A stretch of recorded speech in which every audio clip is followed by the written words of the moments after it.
spring is a busy time here on our Nebraska homestead. We have brought the cows home for calving, and there's lots of things that I need to get done today.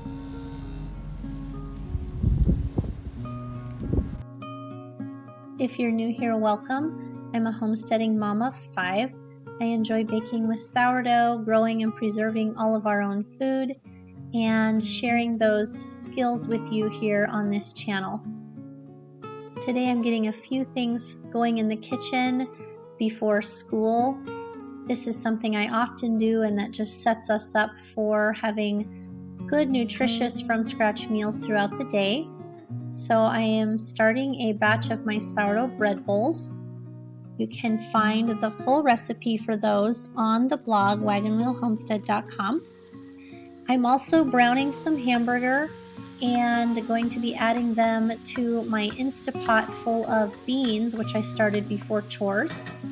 And what I'm going to be doing is making some chili mac for our lunch. Just doing some quick coil folds on this bread bowl dough. It's very easy to start some kind of dough like this in the morning and then just give it a stretch and fold or a coil fold throughout the morning. Stick it in the fridge for 2 or 3 hours in the afternoon and then have it ready to bake for supper. I've added some onions that we grew from our garden, getting them all nicely sauteed. Also adding some tomatoes that we canned and some of our home canned beef broth.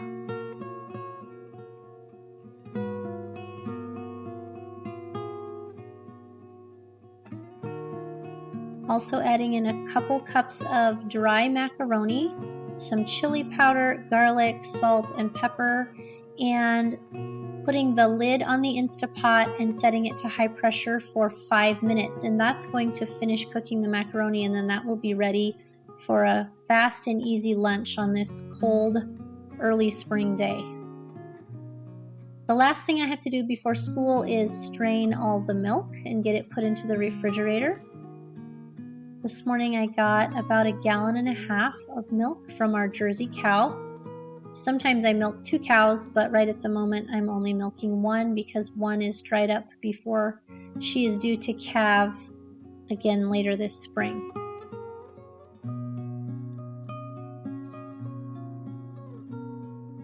It's time for lunch. We got our school done. Just letting the steam off of the Instapot. Stirring in some homemade mozzarella cheese. And the great thing about this meal is we made everything except for the pasta and the spices. So we grew the meat, we grew the vegetables, we canned the broth. It's excellent nutrition, and because we made it all ourselves, it cost us just pennies to feed our family of 7. Okay, I was gonna do another stretch and fold on the bread dough, but I got really busy with school. It's just kind of been a crazy day here. So you can cut these apart and shape them and then put them in the refrigerator, but I like to just put my whole ball of dough in the refrigerator so I don't have to find little tiny containers for each little piece of dough. So I'm actually just gonna set this whole thing. You can see that it's risen enough that it's pushing up on the plate. I'm just gonna set this whole thing in the refrigerator for a couple hours, and then we're gonna shape and bake these into bread bowls for supper. So one of the things that I am doing in preparation for garden season is I'm making my favorite gardener's hand scrub soap. So if you don't know, I have a handmade soap making business. I've had it for several years. And so I make all kinds of cold processed soap, candles, lotions, lip balms, all natural kinds of things. And you can learn more about that if you go to my website, laurieshandcraftedsoaps.com, and I'll put a link for that in the description box below. Anyway, I love this gardener's hand scrub soap because it's a scrubby soap. So obviously it's a bar soap, but it's a scrubby soap, and we're gonna make some today. I'm gonna show you how to make it. So you can order it on my site if you don't wanna make it, but if you wanna get into soap making is something I've done an awful lot of, and I'd love to show you more about it. So I will probably do like an intro to soap making video at some point, so we're not gonna dive too deep into the how-tos of it today, but I just want to show you, kind of what's involved in making soap. It's very simple, actually, if you know what you're doing. So the first thing we're going to do is mix up the lye water for the soap. Now, there's several ways that you can make soap. So one is through what's called cold process soap making, and that's what we're going to do today. And so what you do is you mix lye, okay, in with water. It gets really hot because lye, when you mix it with water, it creates a chemical reaction. It gets really warm. You let it cool down, and then you mix it with some melted oils and butters like shea butter, coconut oil. Today we're going to use beef tallow to make some of this soap. And so you mix those two together, and what happens is another chemical reaction, and the lye water turns the oil into soap. So if you combine lye water and oil in the right proportions and mix them together, it turns into a firm block of soap. And after it's done curing, you can cut it and then use it for soap. So soap making is actually really simple. There's also hot process soap, which is similar, except that you heat everything up and you stir it like in a crock pot. I don't do much with hot process soap because you can't make it as beautiful. Like you can't, I like to make really swirly, pretty soaps. You can't do that with hot process soap. It's just a big chunk of soap. It's however it comes out. The thing with hot process soap is that it's cured and ready to use right away, but I'm going to show you a trick so that we can use this cold process soap like within 24 to 48 hours after making it. So it's not a big deal. So I prefer cold process soap. You can also get like glycerin melt and pour soaps, which really what that means is you just get like soap bases, like glycerin pre-made soap mixes, and you melt them in the microwave and you pour them in molds, and that's sort of called making soap, but it's really not from scratch soap making like what I'm going to show you today. So back in the old days, they made soap all the time with their tallow, okay, that they would have rendered down from whatever animals, buffalo or beef, whatever animals they had, okay, and they got their lye from straining running water through some of the ashes from their fireplace, and they knew, I don't know exactly how to do it, but they knew how to extract the lye out of those ashes, and then that is how they made their soap. The thing with that soap was, because the lye was a bit unreliable, right, because you didn't know exactly what the strength of the lye was that you got from the ashes, you might get a really hard block or you might get a really soft block of soap. It sort of depended. But they used the soap they made for laundry, for dishes, for washing themselves, right? That was their soap, and some of it was a little harsh on the skin. We've learned nowadays the proportions, the right proportions that you should put in for oils. And what I do is I always add extra oil so that some of the oil in the bar has not been turned into soap, and it's super moisturizing on your hands because we don't want soap that dries out our hands. So without further ado, let's get started. This particular soap is not a super beautiful soap. This one's all wrapped up, but it's just a regular brown soap, but it's going to have all kinds of scrubby things in it. So it is going to have cornmeal, poppy seeds, shredded loofah. So if you've ever seen a loofah sponge, it's going to have shredded loofah in it, ground walnut shells, lemon peel, and then it's scented with lemongrass and orange essential oils. And instead of mixing the water with the lye, we're going to use dandelion tea. So what I did is I just took loose leaf dandelion and stuck it in I'm going to show you, in my little tea ball last night, and poured hot water over it, and I just made tea. And so that's going to add some extra cleansing because dandelion is a cleanser, okay? And then we're also going to use part of the oil, in addition to the tallow, is going to be dandelion infused olive oil. So this soap is just packed with all kinds of neat stuff, and here's what's so great about it. When you're out in the garden and your hands are like, I never use gloves, right, unless I'm pulling up sandburs. Your hands are black and dirty and nasty, and it's like, it takes days for that to come off. This soap is going to take all that right off. So I use it on my hands. I use it on my feet too, because in the summertime, my feet running around in sandals, they always get nasty. And my husband, who's a rancher, he's always, playing in the grease or doing different things, and he'll get windmill oil. So we have windmills that water the cattle, and the oil you put in there is like a really thick, nasty oil. And you get that on your hands and you literally cannot get it out. Like Dawn dish soap does not take it out. And if you scrub with this Gardener's Hand Scrub soap, which, you know, part of it, it's all the things in there, right? But also the orange essential oil and lemongrass essential oil are known for cleansing. So when you scrub with this, it takes off windmill oil. Like that was the ultimate test. When my husband tried it and he's like, wait, what? The windmill oil came right off. And so ever since then, we have to have a bar around, of course, for ourselves during garden season, and I'm out. I need to make some for the business, and so I thought I would show you how to make it as well in case you want to do something like that for yourself. So for soap making, you're definitely going to want to use a scale, and I'll put links to where you can get some of this in the description box below.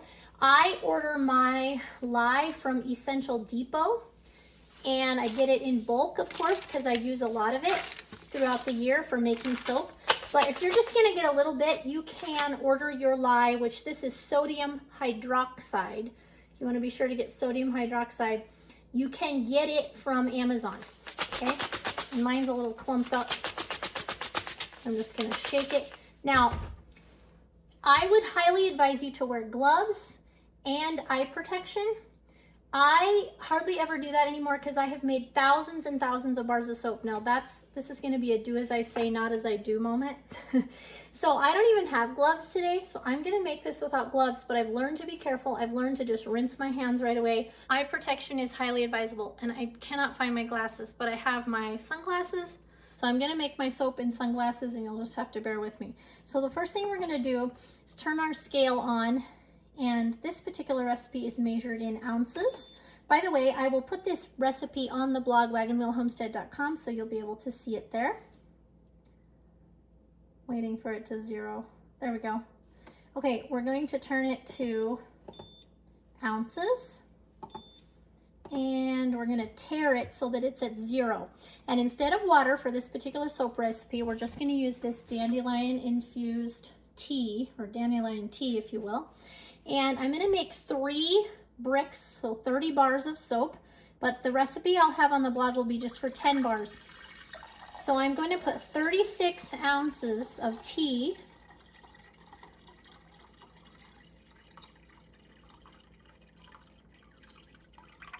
in this container. And if it goes over a little bit, this is 36.5 ounces, it's gonna be just fine.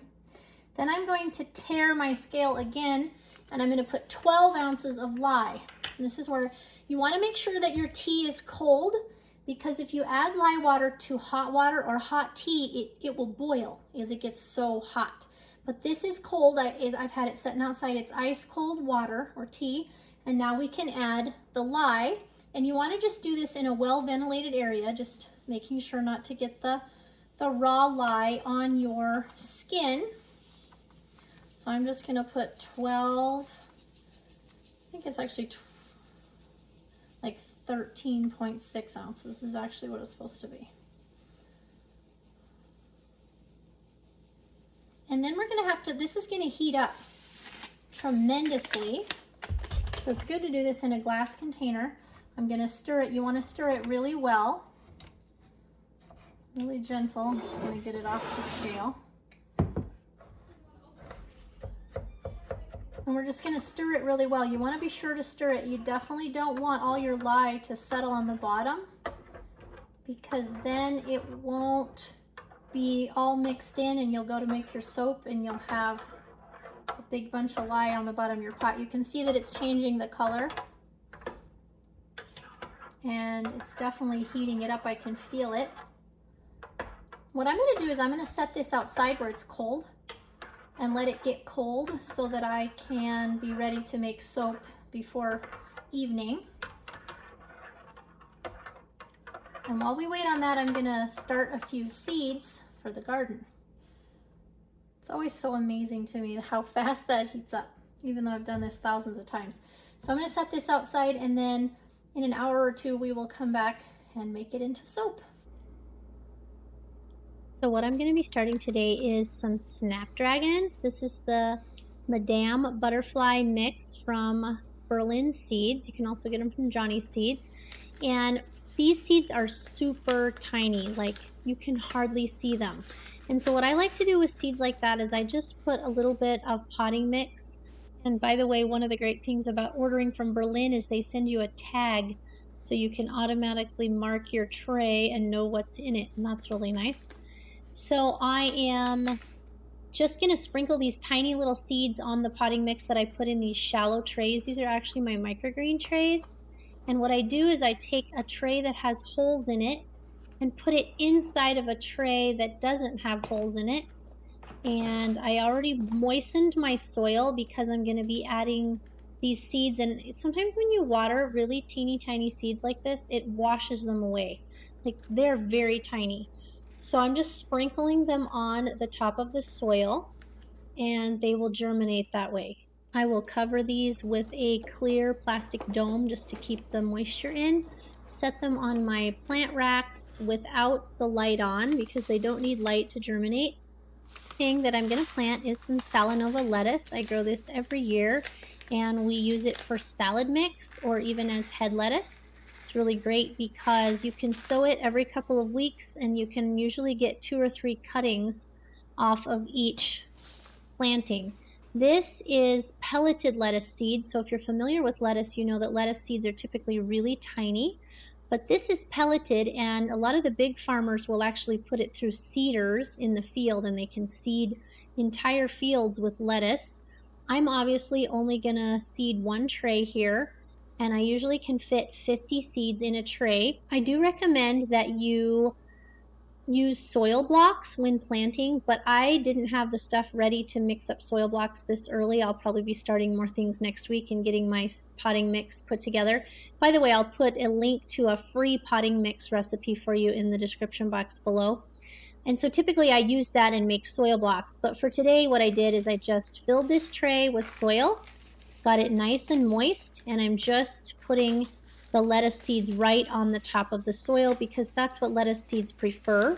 And I'm going to let these grow for 30 to 45 days and then we will transplant them out into the garden. They're one of the first things that we can sow in the spring because they will grow when it's still pretty cold outside. The other thing that I'm going to plant is some microgreens. I like to grow these throughout the winter and I've been craving green things lately. So I have a full video on how to grow microgreens indoors, and if you want to check that out, I will link that here. But essentially what you do is you put a bunch of seeds, these are broccoli seeds, on top of a tray full of soil. These are heavy duty microgreen trays that work excellent for this. What I do is I put a tray that does not have holes underneath a tray with holes, and that makes them really easy to water. And in 10 days, we will have beautiful broccoli microgreens that we can eat on our salads, on sandwiches, on soups. And these microgreens have 40 times the amount of nutrition that you could get out of eating regular broccoli. And as you know, broccoli has a lot of cancer fighting and great health benefits. So we really like to grow these in the winter because then we can have a nutritious salad even when it's really cold outside and we can't grow anything in the garden. Done with the seed starting and got some work done on the computer. And now I'm going to make this soap. So I've got all my supplies gathered here and I'm just going to walk you through this. It's a really simple soap to make. It just has a lot of additives in it, but they're all what make the soap so great, especially for gardeners' hands. So I'm gonna put on my glasses. You can laugh at me, but that's okay.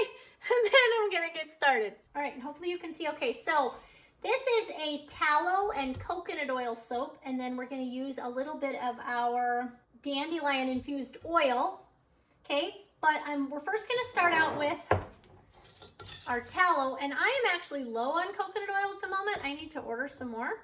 So what I'm going to do is just use tallow for this. You can use all coconut oil or all tallow. So you can replace the tallow in the recipe with coconut oil or vice versa. And we're making 3 batches, but for one batch, we would need 16 ounces of tallow. And this has been in my cold room, so it's definitely solid. That's all right. We're gonna warm it up just a little bit in the microwave. You can warm it up on the stove if you want, but I just like to soap in these big plastic tubs, so I usually heat my oils up in just an old microwave I have down here. All right, so that's a 16-ounce jar, but it's only like 11.4 ounces, which is why we're measuring.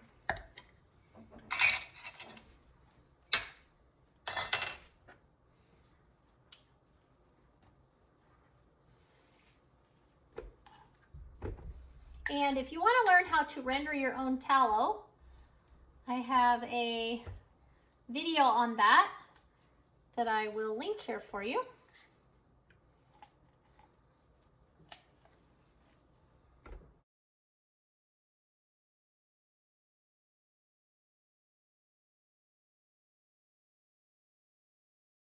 All right, so 75 ounces of tallow, because the recipe calls for 16 ounces of tallow and 9 ounces of coconut oil, and I'm using all tallow. So I am going to put this in the microwave to melt, and then we're gonna strain off our oil that's infused with dandelion.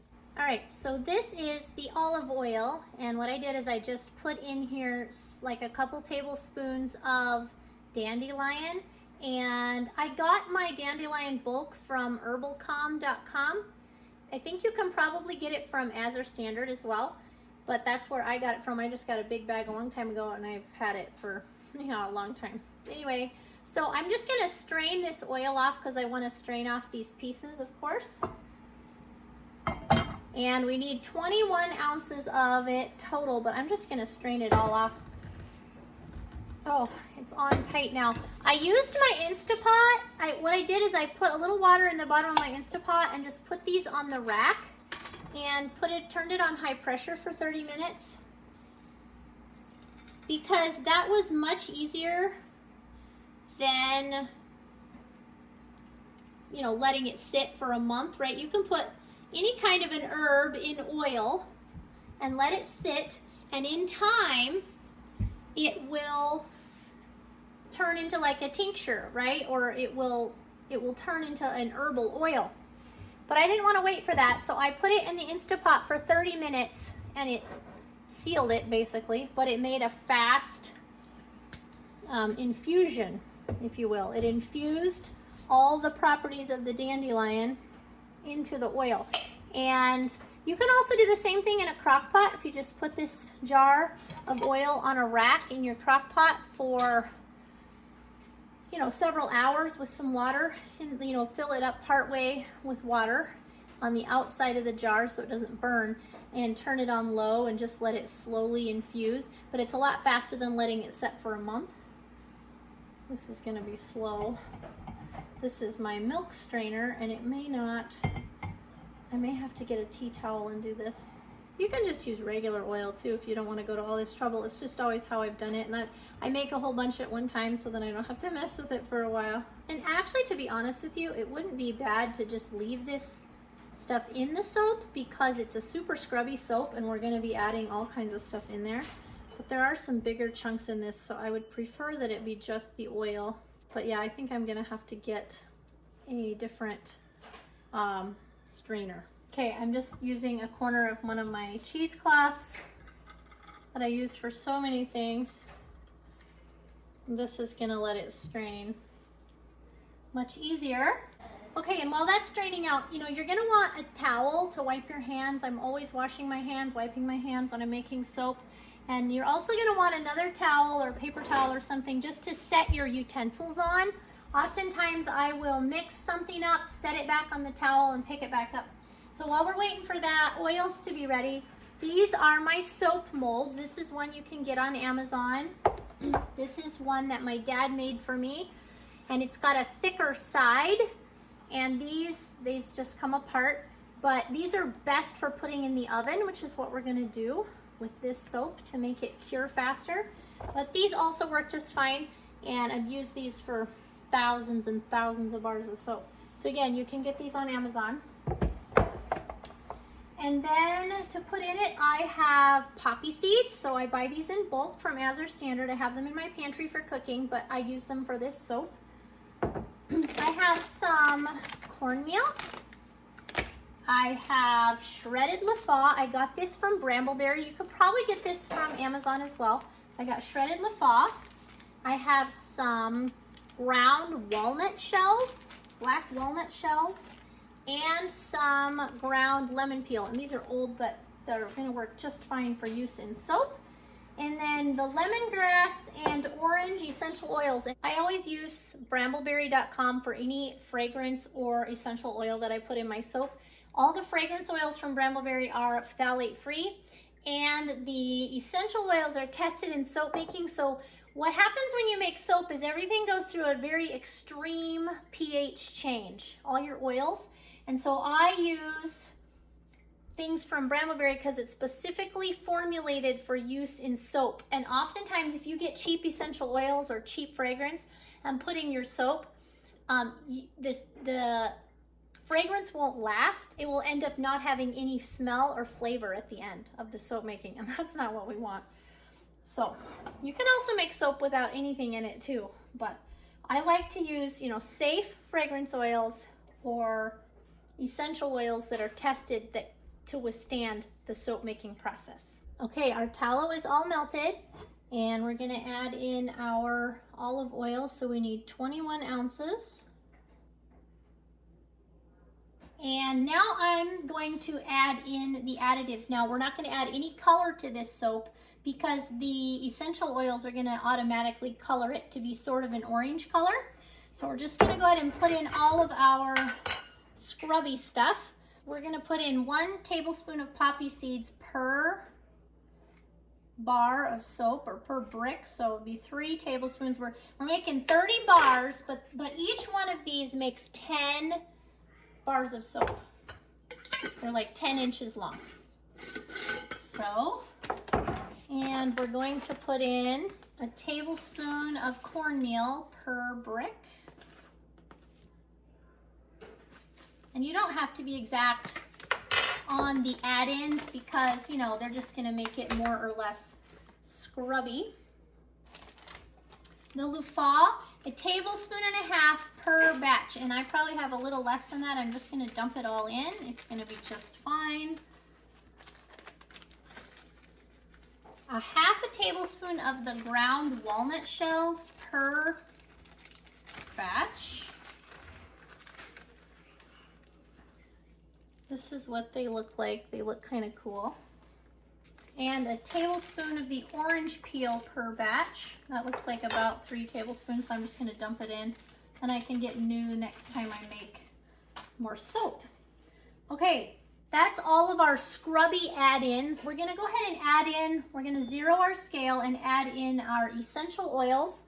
So we need 0.3 ounces of lemongrass per batch. So almost an ounce, 0.9, that'll be fine. It doesn't have to be super exact. The lye and the water and the oil ratio is really what needs to be most exact. Okay, and then the sweet orange, this is really great for cleaning your hands or scrubbing your skin. If you've ever heard of the orange cleaner that sometimes you get for your shop, that's partly what it has in it, is orange essential oil. Okay, this is all combined, and we always use a stick blender. And by the way, any of these containers or the stick blender that you use should be only used for soap. You should not use regular stuff from your kitchen, like measuring cups, because it could still have trace amounts of soap in it, and you obviously don't want to ingest it. All right, and what we're gonna do is just give it a quick blend just to make sure that these are all well suspended and mixed into the oils. You want to be careful not to spill if possible.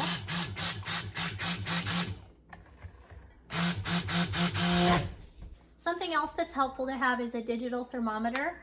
I have gotten so used to making soap, I don't really mess with a thermometer very much, but I just melt the oils in the microwave until they are melted. So these are about 100 degrees. And then this is our cooled lye tea, if you will, or lye water, and it is 71 degrees. Now, the experts will tell you that it's best if your oils and your lye are within 10 degrees of each other, but that's usually if you're soaping at a higher temperature. If you soap at a higher temperature, what happens is your soap will set up really quickly, and you don't want that. So here's my recommendation. Mix up your lye water like a day before, 2 days before, a week before, it doesn't matter. Let it get to room temperature. just melt your oils just until they're melted and then make your soap, right? It's gonna stay a lot more fluid for you. It's not gonna set up too quickly. If you soap at like 120 degrees, okay, so if this is still hot and you make these oils be almost the same temperature as these, which if you're gonna do it at a high temperature, that's what I would suggest. Your soap is gonna set up a lot quicker and you're gonna have to really hustle. And so if you're new to soap making, just have everything closer to room temperature and you're gonna be just fine. All right, so here it goes. So we're going to pour this in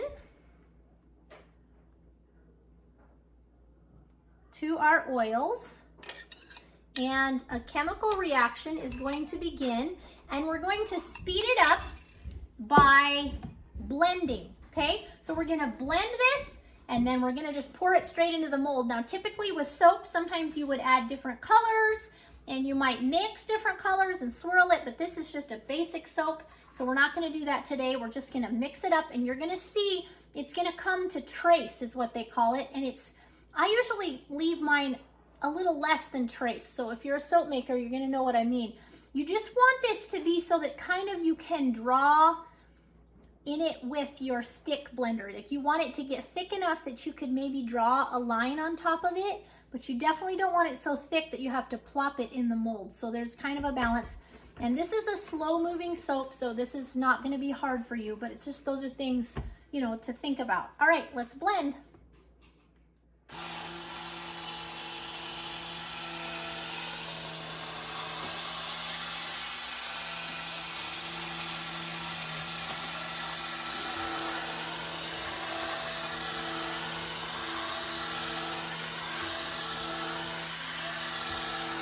And I should have mentioned this in the beginning, but what you're gonna wanna do is keep the head of your stick blender down below the surface, quite a ways, not maybe out clear on the bottom, but down below the surface.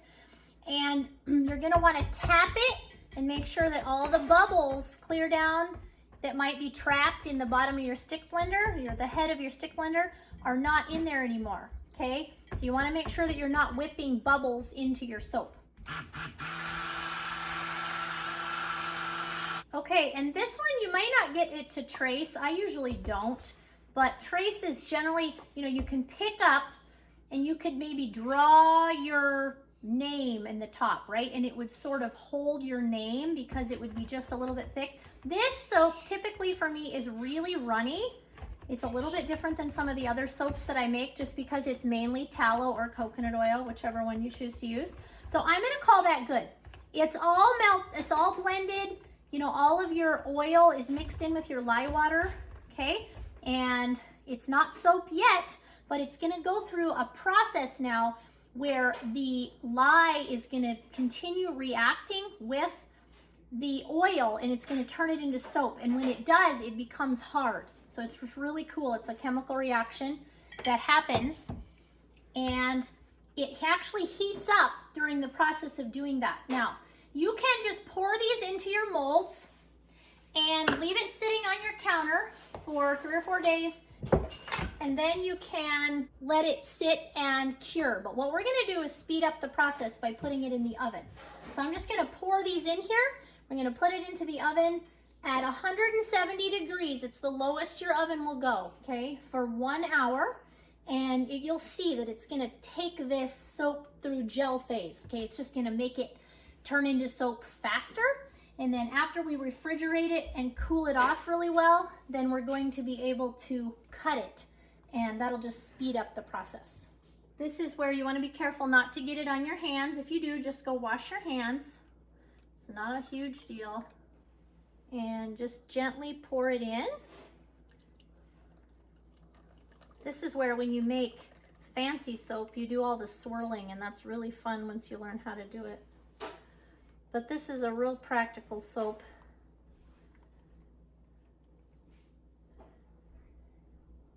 And I'm remembering now, you know, I only make this once or twice a year. I've made it for several years now, but I don't make it every day. I'm remembering now that it does make these molds super full. It's just how the recipe is. And you know, this is where you want your towel, right? So I had just laid my stick blender right on that towel. If I was making several batches and they were the same color or fragrance, I would just pick my stick blender up again and keep right on going. I would not, you know, have to wash it between every batch. Those are just little tricks that you know, and then of course you can just put your towel right in the washer later on. One thing to note about these soap dishes, it is best if you let them set and let this turn into soap before washing them, because right now this is still oil, and if you wash all this down your drain and you do it every day, you could risk plugging your drain. I've never actually done that, but you could, you know, it's possible. And for me, any excuse to leave the dishes till later is always welcome, so I usually do. And so these are my soap dishes. I'm just gonna set them all in the sink, and then we're gonna very carefully put these in the oven, hopefully without spilling. You'll see that this is already starting to set up just a little bit on the top. This is my old soap oven. I got it, I use it for, you know, canning on the top, making soap. Use it as an extra oven, so it's nothing special, but I enjoy having it. All right, we're gonna let it set for 1 hour, and I'm gonna go do the milking. And this is what the soap looks like after it's been out of the oven for about an hour. It's nice and firm, and I'll let it set here until tomorrow, and then we will cut it. Finishing up the bread bowls for supper. I'm also making broccoli cheese soup to put in these. You can serve any kind of soup or stew you could think of in these bread bowls. And the great thing about them is they look like you went to a lot of effort to make, but actually they're very, very simple. So after this dough sat in the refrigerator for 2 or 3 hours, I am just dividing it into 8 pieces, shaping them into little sourdough boules, if you will, or little dough balls, putting some tension on the dough, and then I'm just putting them on 2 separate pieces of parchment paper. I like to bake 4 bread bowls on each piece of parchment paper, and what I've done is preheated my oven at 450 degrees with 2 separate pizza stones or cast iron pizza pans, and that's going to really help to have nice heat for these to sit on and bake. So I'm just going to form these all into loaves really quickly, and then we're going to get them into the oven. Sprinkling them with just a little bit of rice flour and then giving them a quick score. I just do a simple cross score on these, and it just helps the loaves know where to expand. I want them to expand upwards. And the other thing that I'm doing is putting a glass 9x13 pan or some kind of a pan in the bottom of the oven on the very bottom rack. And I'm going to pour boiling water in that, and that's going to create a steam environment in the oven that's going to mimic what normally happens in a Dutch oven. And that's going to really help these rise and be beautiful, soft sourdough bread bowls. And then you're going to bake them in a 425 degree oven. So I turn it down 25 degrees when I put my loaves in the oven, and we're going to bake it at 425 degrees for 25 to 30 minutes or until golden brown. Then to make the bread bowls so you can serve soup in them, I just take a large serrated knife, cut straight down around the top of the bread bowl, and then gently lift out the inside. And that will give you a really nice cavity where you can put your soup. And tonight I am serving this with, like I said, a broccoli cheese soup. I made this with our homemade chicken broth, homemade cheese, broccoli from last year's garden, and it is just absolutely delicious. And I'm going to show you how this soap comes out of the mold and how it cuts. So I have a really nice soap cutter I got off of Etsy because, of course, I make so much soap. But you can also just cut this with a sharp knife, or even with a bench scraper or a cheese cutter. Any of those things will work. So you just pull the silicone liners right out of the soap mold and take it right off the soap. You can see it's nice and firm. And then this soap cutter just cleanly cuts all 10 bars of soap at one time. It's a really fast and easy way to cut soap. And because we ran this soap through the oven, it is safe to use right away. All of the lye has been turned into soap, but it will continue to lose water weight and dry just a bit if you let it sit out at room temperature. So I usually let it sit for a week or two before packaging it up and getting it ready for sale or for use in my own home. Well, thanks for coming along with me today on this early spring day in the life. I hope that it was fun and inspirational for you. If you are new to your homesteading journey or have been living self-sufficiently for many years, you are welcome here. We're building a community of like-minded people that wants to learn how to do as many things for ourselves as possible. And I hope that you'll hit that like and subscribe button and hang out here with us. We make new videos every week, and we will see you in the next video.